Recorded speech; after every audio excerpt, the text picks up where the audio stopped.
morning and welcome back to the Isle of Mull on what is a bitter cold morning. Wind has dropped a little bit, but it is icy cold. It would cut you in two. So I'll crack on with this.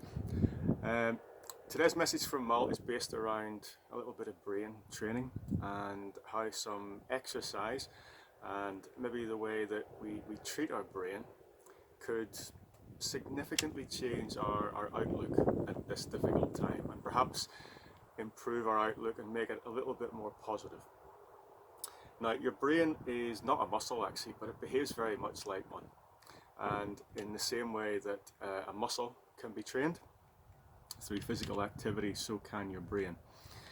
And that's why after you've done some exercise, sometimes your muscles feel a little bit sore. In the same way, if you've tried to learn something new, if you've had a day on a course or something like that, that's why you can feel a little bit fatigued, and certainly your brain can be a little bit fatigued after it's been used. And it's really important that we challenge our brain on a regular basis, and that way we keep it pretty agile. But one of the best ways that we can enhance our brain function is to be active.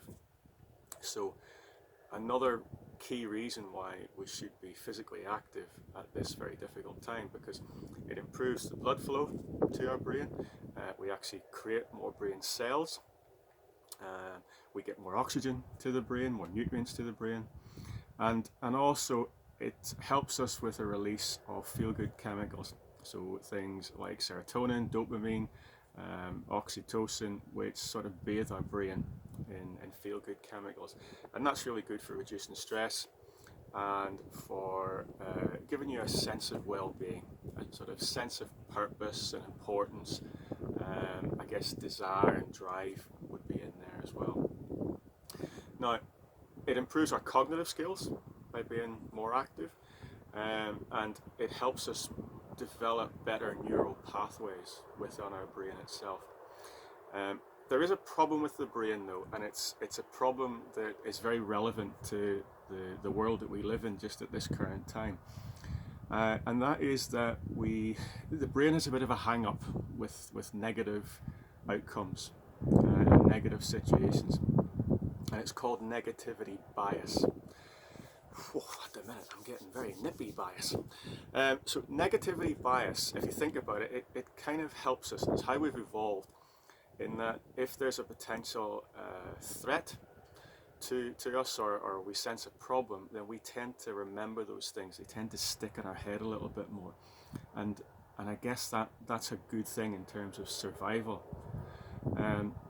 However, at the minute, I think a lot of us are getting very hung up on all the negative news that is out there. So if you're somebody who is suffering from anxiety at the minute and tends to spend a lot of time watching the news, then perhaps this is the time to ease away a little bit. We are getting some good news coming through at the minute in terms of the vaccines and the rollout, but there's still a lot of negativity out there. And two key times in the day that we tend to switch on to these sort of things are first thing in the morning and last thing at night, and that's definitely not what we want to be going to bed with ringing around our head. So perhaps if you're somebody who first thing wake up in the morning, TV goes on or radio goes on, and you're looking for news updates, then perhaps at times when you're suffering with a little bit more anxiety, you could ease away from that.